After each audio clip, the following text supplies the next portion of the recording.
We're glad you're here today. A couple weeks ago, I came across an article entitled, Lies Our Moms Told Us. Not intentionally, they thought they were telling us the truth. But we've discovered it really wasn't true when they told us. Give you some examples. If you're like me, I think you can identify with some of these. You need to put some hydrogen peroxide on that. You ever been told that? You ever tell your child that? Oh, yeah. Well, those healing bubbles, now medicine tells us they're actually attacking the cells that God created to fight the germs and the infection and to bring about healing. So thanks, Mom, for just putting us through pain for nothing. How about this one? Don't swallow your gum because it takes how many years to digest? Yeah, you were told it too, weren't you? 7 years. That's a myth. And the reason we know it's a myth, because of procedure colonoscopy. They don't go in there and say, at some point in the last 7 years, they swallowed gum. Just doesn't happen. No, you meant well, Mom, but I think you're wrong again. Stop cracking your knuckles. It will give you arthritis. Yeah. No, it just releases the buildup gases of the fluid within the joints. And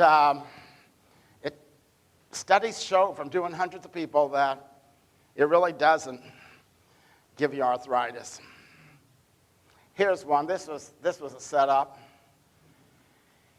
Eat your carrots because it will. Yeah. That's to balance the fact we were already told we'll go blind sitting too close to the TV. Yeah. So we're just trying to reverse the effects of watching television too close. We'll eat our carrots. We told our children that. Our son Mark got in our face. He said, I eat more carrots than anybody in this family. It's true. Our son Mark loves carrots. He said, I had to wear glasses when I was a young kid. I have the worst eyes of anyone. I says, imagine how bad they'd be if you didn't eat your carrots. Another one. Don't pick up that toad. It'll give you warts. Yeah. Now, come on, Mom, give us a break. Most of us had a dog or cat growing up, but it was really cool when we would find a toad. We'd give it the mason jar treatment, right? Yeah. Put that thing down. It'll give you warts. I know it's not true. I went in to have one taken off a few years ago. My doctor, I says, I really have not been playing with frogs. He said, who said you did? I says, well, you get warts from frogs. He says, that's a myth. He said, that's a lie. And he went ahead and explained to me how toads have this wart-like thing.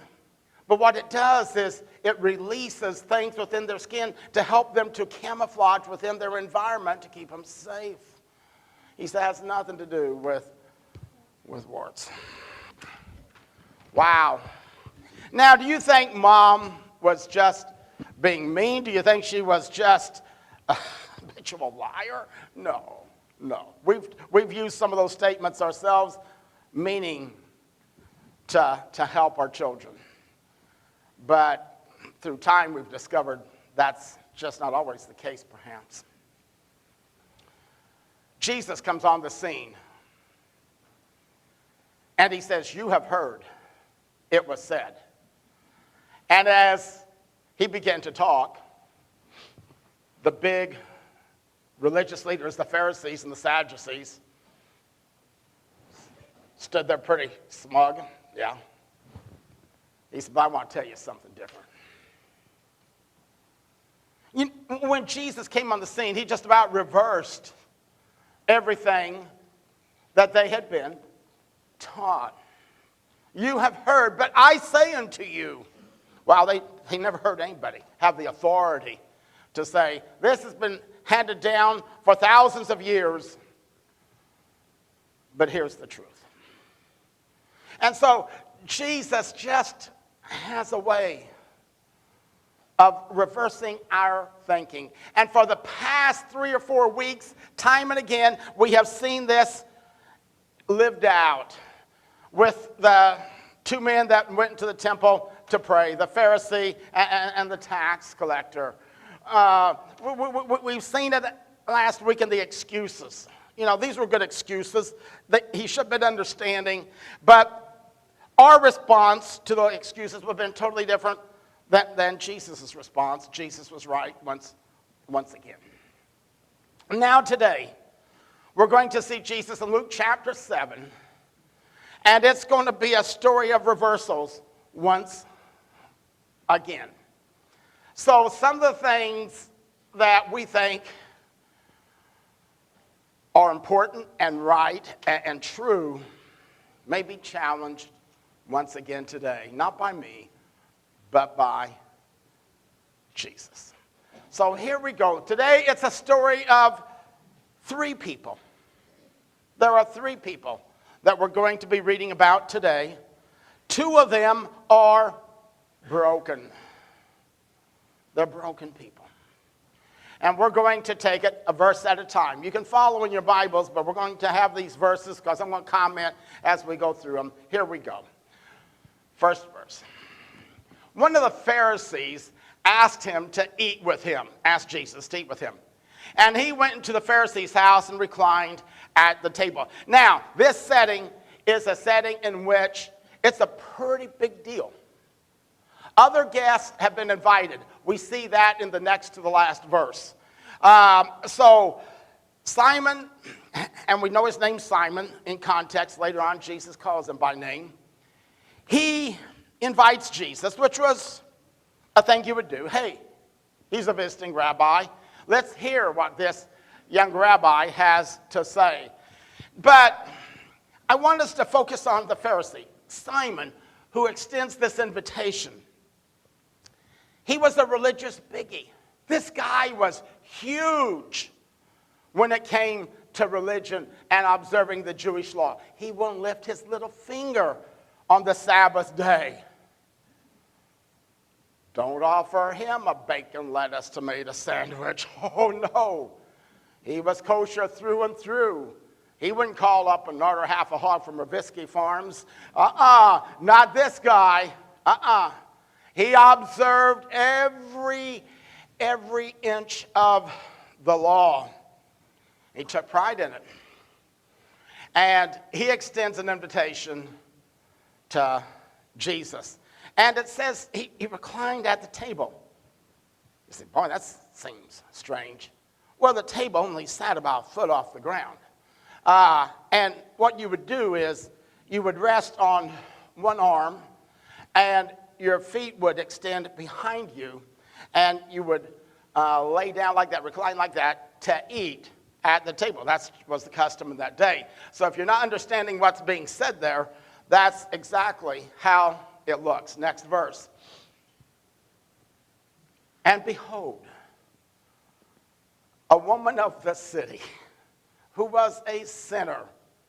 This is being really kind. When she learned that he was reclining at table in the Pharisee's house, brought an alabaster flask of ointment.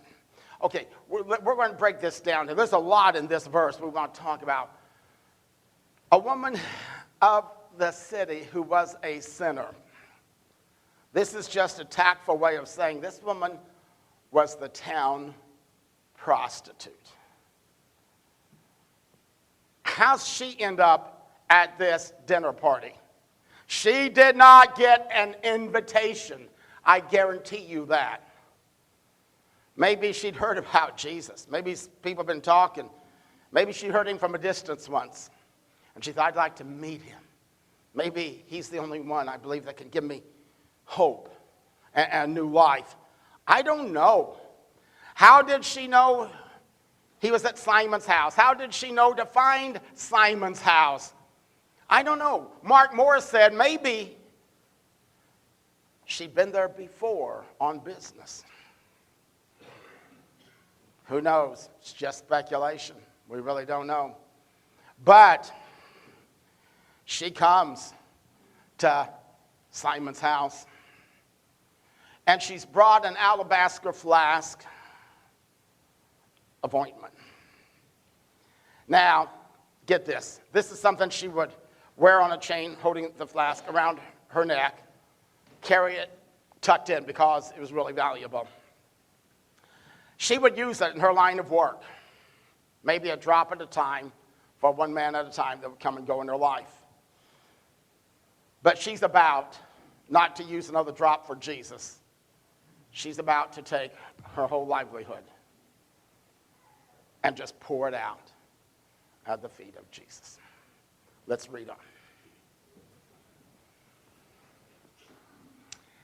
And standing behind him at his feet, weeping, she began to wet his feet with her tears and wiped them with the hair of her head and kissed his feet and anointed them with the ointment.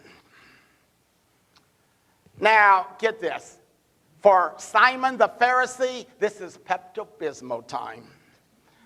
Oh, when you're having a big bash, a big banquet, you don't want a party crasher like this woman making a scene. This is how we would look at this woman. And I want to challenge your thinking. I'm going to hit it again later, again and again and again.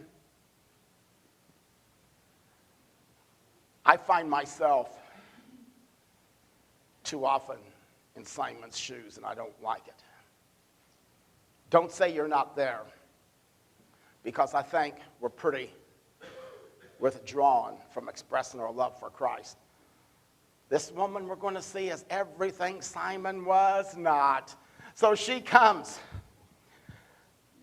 at his feet, and she's crying. We know one of the broken people. Here's one right here. You don't have to ask her, just ask Simon. He knew she was broke.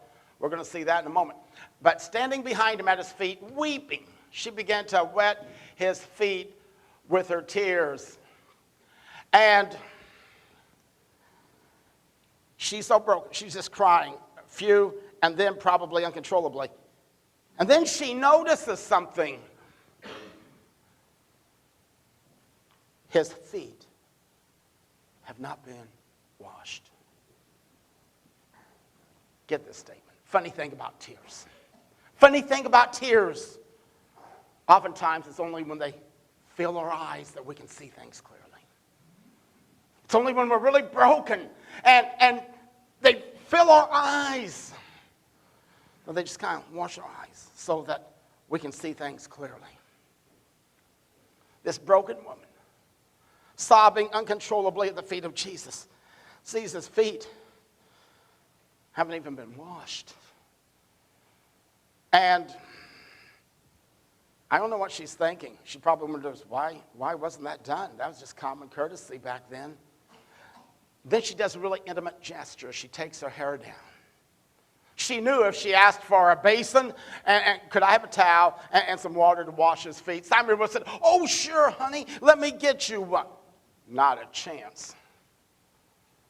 So she did something that was only reserved for intimacy between a husband and wife. And she just releases her hair down and dries them with her hair, the dirty feet. Simon is probably shaking his head, saying, what a scene. What a party crasher this woman is. But it's only through tears we see things clearly. Now, when the Pharisee who had invited him saw this, he said to himself, Simon says, we got two broken people here. This rabbi's broke. He doesn't even know who this woman is. If he were a prophet, he would have known who and what sort of woman this is. I want to say again, Simon, how do you know so much about this woman? Maybe he's feeling pretty smug because he's thinking, Jesus doesn't know about her, so he ain't going to know anything about her and I. I don't know. But the wording is such, it could be. Not accusing him, just saying it's a possibility because we just don't have very many facts here. If he were a prophet, he would have known what sort of woman this is who is touching him. For she is a sinner. She's broken, man. She is broken. Yeah. Here's the funny thing about brokenness. It's not on the PowerPoint. It's so easy to see in someone else. They're a mess. They're broken.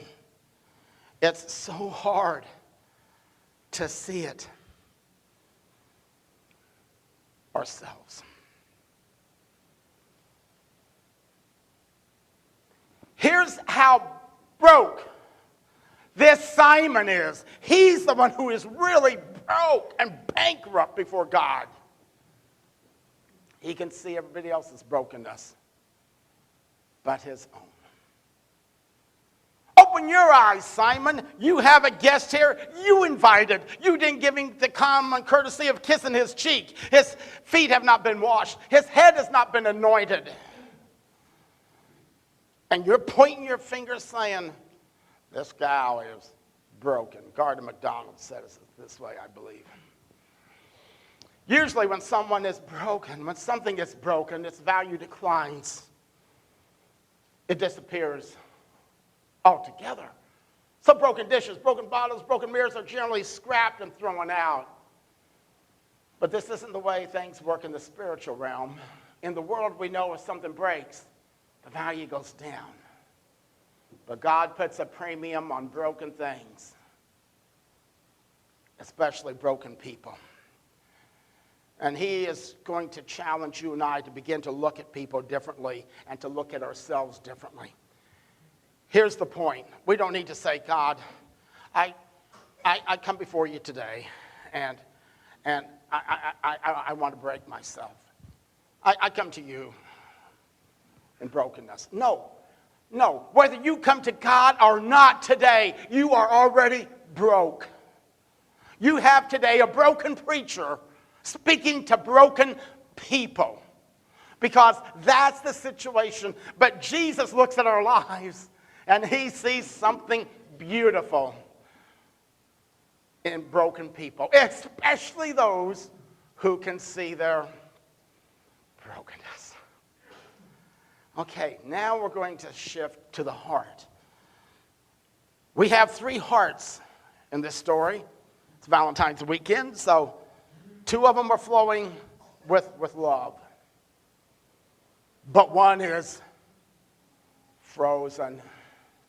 2 flowing, 1 frozen. Let's read. Jesus answering said to him, Simon, I have something to say to you. And he answered, say it, teacher. Let's hear it. You got something to say? I'm all ears. Let's go. Oh, he's going to tell him a parable. Here's a guy, a moneylender. He had 2 debtors. One owed 500 denarii. That's like a day's wages. So one guy owes, let's just round it off, 1.5 years wages, okay? He has a debt, 1.5 years wages. So if you make $50,000 a year, you owe $75,000. And the other owes 50 days wages. Not much, just a fraction. When they could not pay, he canceled the debt of both. Now, which of them will love him more? Simon answered, and the one, I suppose. Can't you see Simon with his arms crossed saying, I'm really getting bored with you, Jesus. I really don't know why I even bothered inviting you. And now you're telling me this ridiculous story. I'll play along. The one, I suppose, for whom he canceled the larger debt.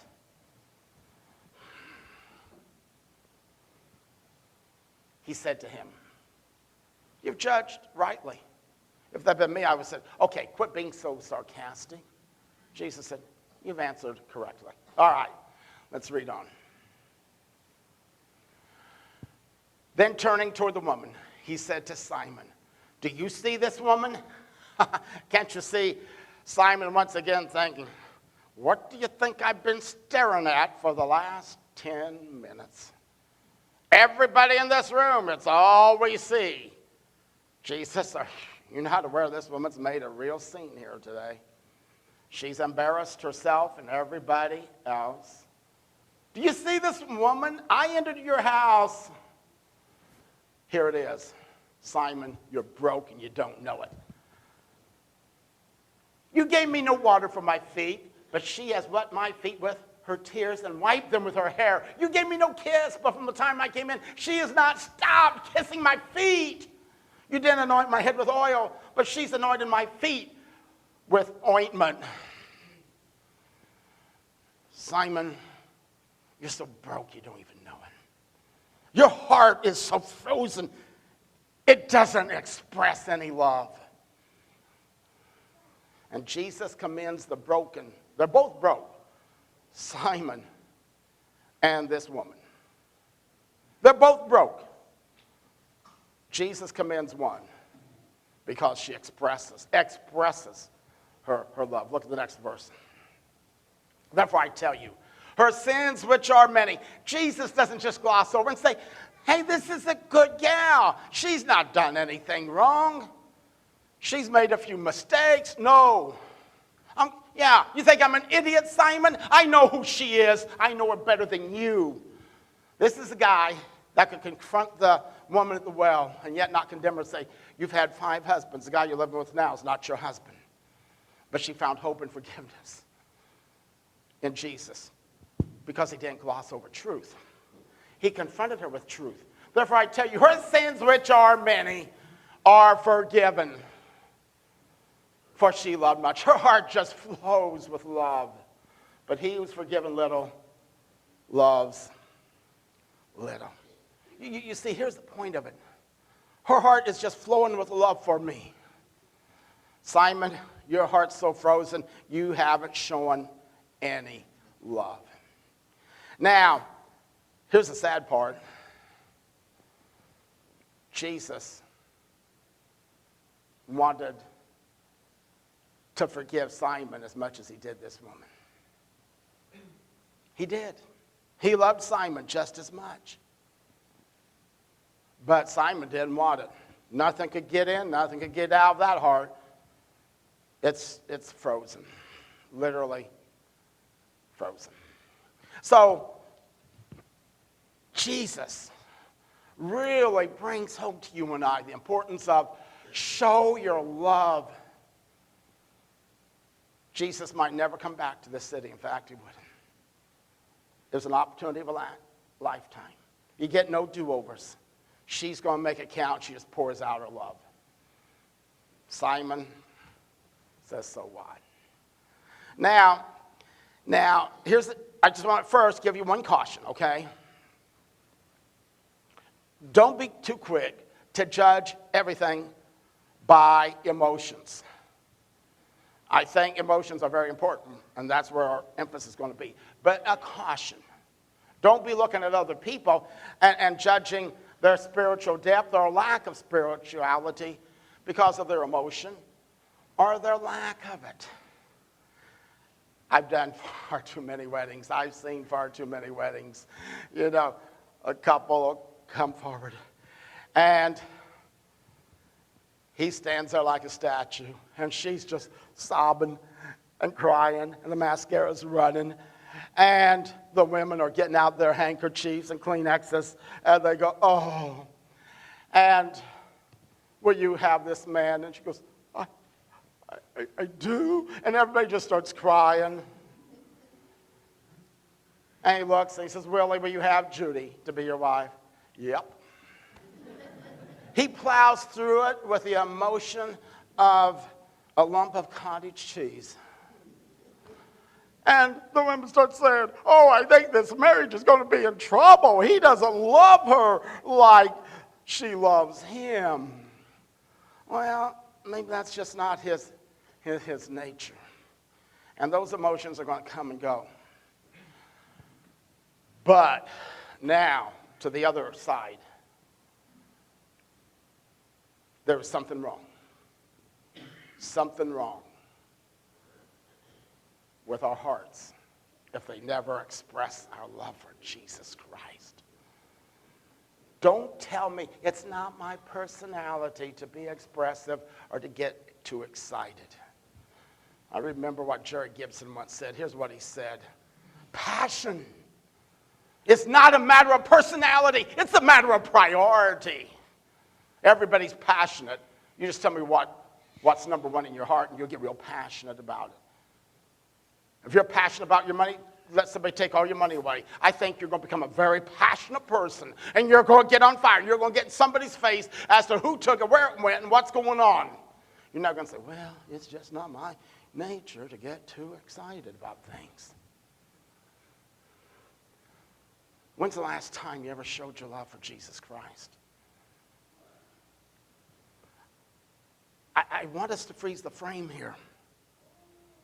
If you could be one of the two there before Jesus that day, the woman, the prostitute, the town prostitute, or Simon, who do you want to be? I know you say, oh, I know, yeah, we know the outcome of the story. Who you really want to be? Who really are you more like? Folks, they're as different as daylight. Simon is cautious, conservative, aloof, prim, proper. He's safe, sanctimonious. He's everything she's not. She's loud, she's outlandish, she's eccentric, she's excessive, she's impulsive, she's reckless. She's everything he's not. Jesus commends her because she poured it out for Jesus. Let me tell you, we say we want moderation in all things. That's what the Bible says. Yeah, it says about everything except praise. Our God deserves a lot better than mediocre, moderate praise. Let's not get too excited. Well, let's pay attention to who we're supposed to be excited about. You know, I love going to the ball games. I love baseball more than anything. And Lois, don't you like it on between innings? They do the kiss cam. Yeah, have you and Jim ever been on it? No, we haven't either. Mark and Missy have been on. They relished it. Oh man, they yeah. It's like saying sick 'em to a hound. But anyhow, between innings, they do the kiss cam.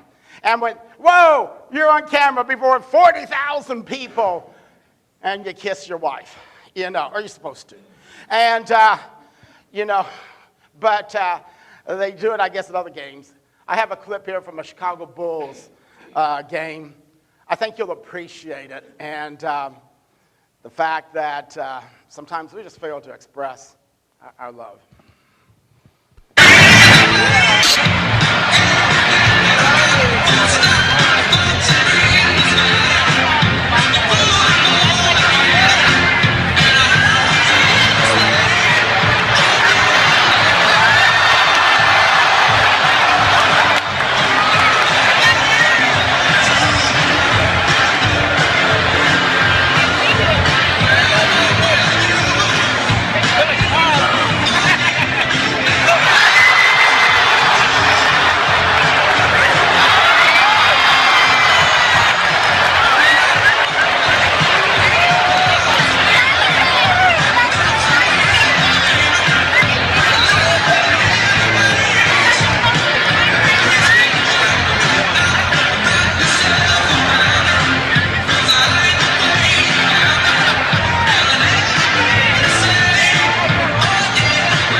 Hey, you better show your love or your love's going to be taken away, man, I tell you.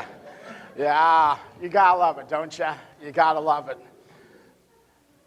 I wonder how many times Jesus is doing that to me, saying, hey, you. I'm busy, I'm on my phone. I'm busy. Hey, do you know who's, hey. And we miss it. Far too many times. We are too reserved, like Simon, and embarrassed to unashamedly pour out our love for Christ. So we end up failing to show any love at all. Galatians 5:6. The other one was my statement. The bottom one's not mine. This comes from God. The only thing that counts, this is pretty powerful, is faith expressing itself through love. Now, folks, I know you can't live on emotions, and you know that. But there's something wrong. There's something wrong with a heart that doesn't sometimes look at a sunset or look at the face of their child or grandchild and just fall to your knees and say, God, I'm just so broken to have all these blessings. You are so good.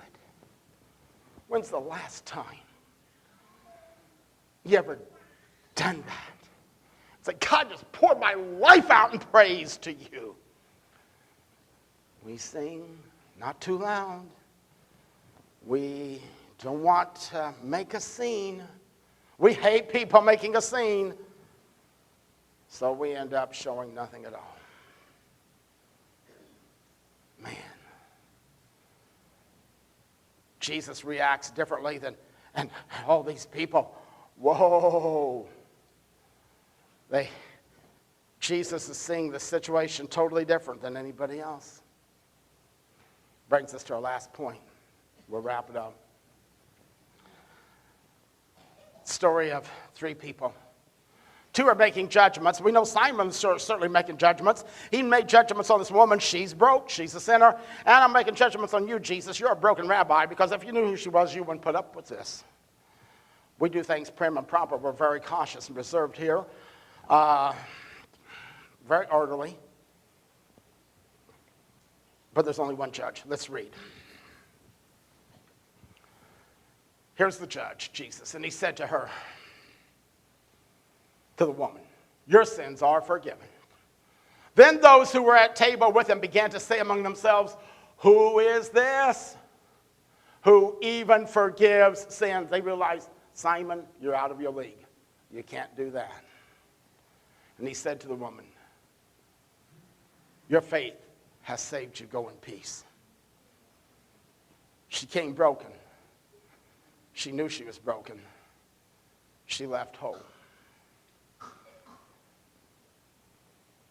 She got tired of seeing herself like everybody else saw her. And she said, I'm going to look at my life through the eyes of Jesus. And how he can make something beautiful out of that which is so broken. That's what he wants to do for you and I today.